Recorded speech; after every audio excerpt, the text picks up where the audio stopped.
নমস্কাৰ। জুলি মৰাণ গগৈৰ কবিতা এইবাৰ বিহুত চোলা এটা দিবিচোন পিতাই। আবৃত্তি মৃণালী গোহাঁই।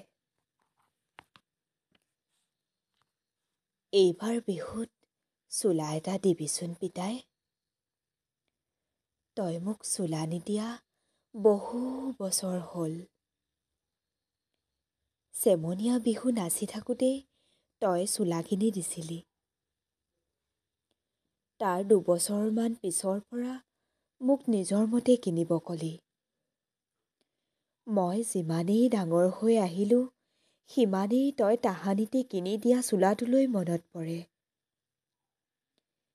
এতিয়া কাপোৰবোৰ পিন্ধিবলৈ হেঁপাহ নালাগে। যিমানেই দামী কাপোৰ হ'লেও শান্তি নাপাওঁ। তই দিয়া চোলাটোৰ দৰে হেঁপাহ মৰমবোৰ নাই। আগতে তই বিহুত দিয়া চোলাটোলৈ মই গোটেই চুবুৰীত গৈ চিঞৰিছিলোঁ, মোলৈ পিতায়ে বিহুৰ চোলা আনিলে। খুৰীহঁতৰ ঘৰত গৈ দেখাইছিলোঁ, এইটো নতুন চোলা পিতাই আনিলে। মোৰ যে টোপনি নধৰিছিল, ভোকো নালাগিছিল। তই দিয়া চোলাটো কেতিয়া পিন্ধিম আৰু কেতিয়া বিহু চাবলৈ যাম? কিমান যে ফূৰ্তি লাগিছিল।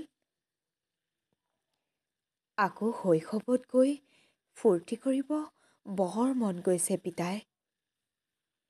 এইবাৰ বিহুত চোলা এটা দিবিচোন পিতাই। ধন্যবাদ।